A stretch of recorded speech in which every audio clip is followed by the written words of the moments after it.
ఓం సమర్థ సద్గురు శ్రీ సాయినాథాయ నమః. 15వ అధ్యాయం. సద్గతి. జీవుడు మరణ సమయంలో స్మరించిన దానినే మరుజన్మలో పొందుతాడని శాస్త్రం. అందుకే పరీక్షిన్ మహారాజు చివరి దశలో శుకుని నుండి భాగవతం విని ఉత్తమగతి పొందాడు. అందుకే కాశీ వంటి క్షేత్రాలలో మరణించాలని ముసలితనంలో ఎందరో అక్కడకు చేరుతారు. సకల దేవతలు తానైన సద్గురు సన్నిధిలో మరణించిన జీవులు కూడా తప్పక సద్గతి పొందుతాయి. అది ఎన్నో జన్మల పుణ్యఫలం. అందుకే సద్గురువులను జంగమ తీర్థాలంటారు. మద్రాసు నుండి మానస సరోవరానికి బయలుదేరిన విజయానంద స్వామి దారిలో షిరిడీ వచ్చాడు. హరిద్వార్ నుండి వచ్చిన ఒక సన్యాసి ఆ యాత్ర కష్టమని చెబితే అతడా తలంపు విడిచాడు. తర్వాత బాబా అతన్ని చూస్తూనే కోపంతో, ఈ దొంగ సన్యాసిని బయటకు గెంటండి, కష్టానికి వెరచేవాడు సన్యాసేగాడు అన్నారు. అది విని విజయానందుడు సిగ్గుపడ్డాడు. 2 రోజుల తర్వాత అతని తల్లికి జబ్బు చేసిందని జాబొచ్చింది. వెంటనే అతడింటికి వెళ్ళడానికి బాబా అనుమతి కోరాడు. ఇంత మమకారం ఉంటే ఎలా సన్యసించావు? వసతి గృహంలో ద్వారాలు బంధించి ఓర్పుతో జాగ్రత్తగా వేచి ఉండు. దొంగలు సర్వం దోచుకుపోతారు. ధనము శరీరము అశాశ్వతాలని గుర్తుంచుకో. సుఖాపేక్ష విడిచి నీ ధర్మంలో నిలువు. నీ పూర్వపుణ్యమే నిన్నిక్కడకు తెచ్చింది. భాగవతం శ్రద్ధగా పారాయణ చెయ్యి, కృతార్థుడవుతావు అన్నారు బాబా. అతడు ప్రయాణం మానుకొని లెండీలో పారాయణ పూర్తి చేశాక 3వ రోజున తన గదిలో బడే బాబా ఒడిలో ఒరిగి ప్రాణం విడిచాడు. సాయి అతని దేహాన్ని ఒకరోజు ఆగి సమాధి చేయమన్నారు. కారణం భక్తులకు అర్థం కాలేదు. అతని మరణంలో ఏదో మోసం ఉందని శంకించి పోలీసులొచ్చి విచారించారు. తర్వాత మోసమేమీ లేదని నిర్ణయించి ఆ శరీరాన్ని సమాధి చేయడానికి అంగీకరించారు. విజయానందునితో సాయి చెప్పిన వసతి గృహం అశాశ్వతమైన దేహమే. యమదూతలే దొంగలు. ఆయన మూయమన్న ద్వారాలు ఇంద్రియాలు, మనస్సు. పారాయణ ద్వారా భగవంతునిపై మనస్సు నిలిపి శరీరం విడవమనే బాబా చెప్పినది. అతడు తల్లిపై మమకారంతో చనిపోతే పతితుడైన సన్యాసిగా దుర్గతి పొందేవాడే. సాయి సన్నిధిని సద్వినియోగం చేసుకునేలా సాయియే చూచుకోవలసి వచ్చింది. హెచ్వి సాఠే వద్దనున్న మేఘుడనే వంట బ్రాహ్మణుడు ఎప్పుడూ శివస్మరణ చేసేవాడు. అతని మేలు కోరి సాఠే అతనిని షిరిడీ పంపాడు. దారిలో సాయి ముస్లిం అని ఎవరో చెప్పడంతో అతడు సంకోచిస్తూనే షిరిడీ చేరాడు. సాయి అతనిని చూచి ఉగ్రులై, ఈ వెధవను బయటకు గెంటండి, అతడేమో పవిత్ర బ్రాహ్మణుడు, నేను ముస్లింను, ఇక్కడికొస్తే అతడి ఆచారం మంట కలుస్తుంది అని కేకలేశారు. సాయి సర్వజ్ఞతకు మేఘుడు ఆశ్చర్యపోయాడే గాని తన శంక తొలగక షిరిడీ నుండి వెళ్ళిపోయాడు. కానీ సాయి వెళ్ళగొట్టదలచినది అతని శంకనే గనుక త్వరలో అతడు హృదయ పరివర్తన చెంది బాబా సాక్షాత్తు శంకరుడన్న విశ్వాసం పొంది మళ్ళీ షిరిడీ చేరాడు. నిత్యము 4 మైళ్ళు నడిచి గోదావరి జలం తెచ్చి షిరిడీలోని దేవుళ్లకు అభిషేకం చేసి చివరకు మసీదులో సాయిని పూజించేవాడు. ఒకరోజు ఖండోబా ఆలయం మూసి ఉంటే అతడు తిన్నగా మసీదు చేరాడు. కానీ బాబా, ఇప్పుడు ఆ మందిరం తెరిచారు, పూజించిరా, నిత్యక్రమం ఎప్పుడూ మార్చకూడదు అన్నారు. అతడు వెళ్ళి చూచేసరికి ఆలయం తెరిచి ఉన్నది. అలానే ఒక సంక్రాంతికి సాయిని సాక్షాత్తు శివునిలా అర్చించదలచి అతడు గోదావరి జలం తెచ్చాడు. నేను ఫకీరును, నాకు స్నానం తగదు అని ఆయనంత చెప్పినా వినలేదు. చివరకు సాయి తమ తలను మాత్రమే అభిషేకించమన్నారు. కానీ అతను భక్త్యావేశంతో హరహర మహాదేవ్ అంటూ నీరు వారిపై కుమ్మరించాడు. అయినా వారి తల మాత్రమే తడిసింది. అతడు తన గదిలో బాబా పటాన్ని కూడా పూజించేవాడు.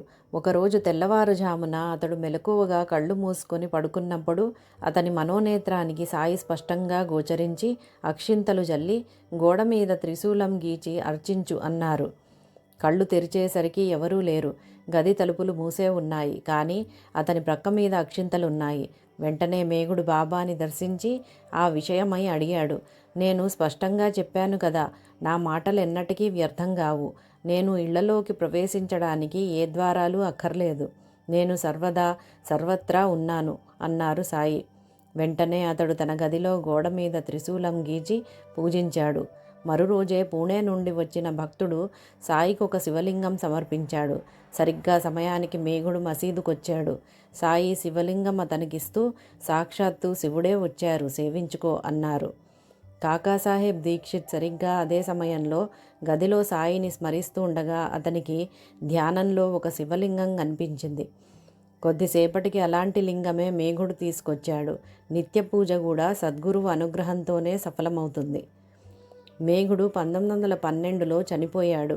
సాయి ఆ శవాన్ని నఖశిఖ పర్యంతము నిమిరి ఇతడే అసలైన భక్తుడు అన్నారు.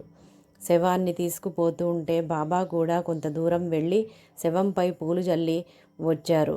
దహనమయ్యాక ఆయన సామాన్యునిలా శోకించి తమ ఖర్చుతో అందరికీ సంతర్పణ కూడా చేశారు. తర్వాత అతడికిచ్చిన శివలింగాన్నే ఆయన గురుస్థానంలో వేప చెట్టు క్రింద ప్రతిష్ఠించారు. బల్వంత్ నాచ్నేకు చాలా కాలం సంతానం దక్కకుంటే ఆ దంపతులు 1915లో షిరిడీ వచ్చారు. నాచ్నే భార్యకు ఒక కొబ్బరికాయ ప్రసాదించమని బాబాను ఒత్తిడి చేశాడు శ్యామ. అప్పుడు సాయి కన్నీటితో శ్రీమతి నాచ్నేకు ఒక కొబ్బరికాయ ప్రసాదించి నాచ్నేను తమ పాదాలొత్తమన్నారు. తర్వాత అతని వెన్ను నిమిరి అతనిని కౌగిలించుకున్నారు. అతనికి 1919లో కొడుకు పుడితే కాళూరామ్ అని పేరు పెట్టారు. వాడు 3వ ఏటనే హరే రామ్ అని జపిస్తూ ఉండేవాడు. హేగ్డే అను పండితుడు వాణ్ణి గమనించి అతడు శ్రీకృష్ణుని బాల్యమిత్రులలో ఒకడని చెప్పాడు. కాళూ కృష్ణునితో తన ఆటపాటల గురించి ఏ రోజేమి చెప్పేవాడో అదే రోజు హేగ్డే చేసే హరివిజయం పారాయణలో వచ్చేది. కృష్ణుడు నన్నేడిపించేవాడు. అతడు నా వీపు పైనెక్కి నేను అతని కాలు గిచ్చి పైకి చూచేసరికి నా ముఖాన వెన్న కొట్టేవాడు. ఇలా చెప్తూ ఉండేవాడు కాలు. అప్పుడు అతడు తలపై గుడ్డ కప్పుకుని కళ్ళు పైకి త్రిప్పి యోగిలా కూర్చునేవాడు. ఒకరోజు సందేశ్ అనే పత్రికను తెప్పించి దాని అట్ట మీద ప్రణవంలోనున్న శ్రీకృష్ణుని బొమ్మ గోడ కంటించాడు.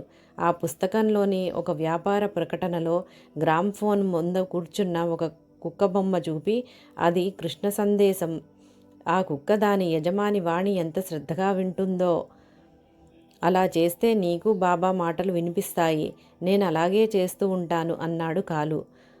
బాబా గొంతు నీకెలా తెలుసు అంటే అతడు చెప్పలేదు. అతనిని చూడ్డానికి మహాత్ములు ఉపాసనీ బాబా మరియు గాడ్గి బాబా వచ్చారు. కాలుకు 1927లో ఒంటికి నీరు పట్టి జ్వరం వస్తే బాబా ఊది మాత్రమే ఇచ్చారు. పవిత్రమైన కార్తీక శుద్ధ ఏకాదశి నాడు అతడు తండ్రితో జ్ఞానేశ్వరి 13వ అధ్యాయం వినిపించు, నేను వెళ్ళిపోతున్నాను అన్నాడు. తండ్రి దుఃఖం వలన చదవలేకపోతే అతడు ఆ గ్రంథాన్ని చూస్తూ ప్రాణం విడిచాడు. వెనుక కొబ్బరికాయ ప్రసాదించేటప్పుడు సాయి కన్నీరెందుకు కార్చారో నాచ్నేకు అర్థమైంది. 1914లో ఒకరోజు సాయి గర్భిణి అయిన శ్రీమతి రేగేతో నా వరప్రసాదం నీ దగ్గరున్నది అన్నారు. బిడ్డ జన్మించాక ఆయన ఒకరోజు బిడ్డ నీవాడా నావాడా అన్నారు. మీవాడే అన్నాడు రేగే. వాణ్ణి నావాడుగా పెంచు అన్నారు బాబా. 2వ ఏట ఆ బిడ్డ మరణావస్థలో ఉండగా రేగే, బాబా ఈ బిడ్డ కర్మశేషం నాకిచ్చి వాడికి మీ పాదాల చెంత ఆత్మశాంతి ప్రసాదించండి అన్నాడు. అదే విశ్వాసం అంటే. వెంటనే ఆ బిడ్డ చిరునవ్వుతో యోగిలాగా బ్రహ్మరంధ్రం గుండా ప్రాణం విడిచాడు.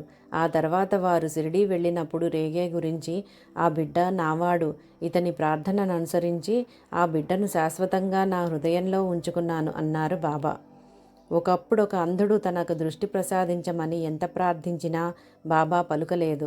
అతడు ఖండోబా ఆలయంలో ఉపాసనీ బాబాను దర్శిస్తే ఆయన ఈ వయస్సులో దృష్టి వస్తే కోర్కెలు హెచ్చుతాయి, జ్ఞానం కోరుకో అన్నారు. అతడు మసీదు చేరి జ్ఞానమిమ్మని సాయిని కోరినప్పుడు అతనిని షిరిడీలో ఉండమన్నారు. నెల రోజులలోగా అతడు గొప్ప ఆధ్యాత్మిక పరిణతి చెంది ఆ క్షేత్రంలోనే మరణించాడు. మరణించినది అతని భార్యే, అజ్ఞానం కానీ అతడు కాదు. అతడు సద్గతి పొందాడు అన్నారు బాబా.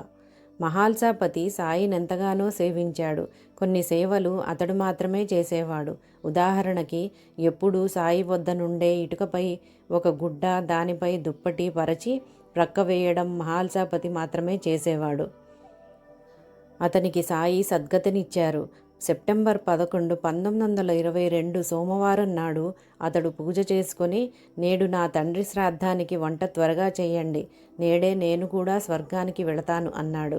అందరి భోజనాలయ్యాక అతడు కూడా తాంబూలం వేసుకుని కఫ్నీ ధరించి కుమారుడు మార్తాండుకు తన దండం ఇచ్చి భక్తి మార్గంలో జీవించు అని చెప్పి రామా అని ప్రాణం విడిచాడు. ఒక మేకకు, ఒక బర్రెకు, ఒక పెద్ద పులికి కూడా సాయి సద్గతి ఎలా ప్రసాదించారో వేరు అధ్యాయాలలో చూస్తాము. అలాగే ఒకరోజు శ్రీమతి జోగ్తో బాబా తల్లి బాగా నెయ్యి వేసి పులగం వండి మధ్యాహ్నం ఆరతయ్యాక మీ దొడ్డి వైపుకు వచ్చే గేదెకు పెట్టు అన్నారు. ఆమె పులగం చేసేసరికి దొడ్డి వైపుకు ఒక గేదె వచ్చి పులగం తిని చనిపోయింది. ఆమె భయపడుతూ ఉంటే బాబా నీకే దోషమూ లేదు, దాని చివరి కోరిక తీరి మంచి జన్మకెళ్ళింది అని అభయం ఇచ్చారు. ఓం సమర్థ సద్గురు శ్రీ సాయినాథాయ నమః. 15వ అధ్యాయం సంపూర్ణం.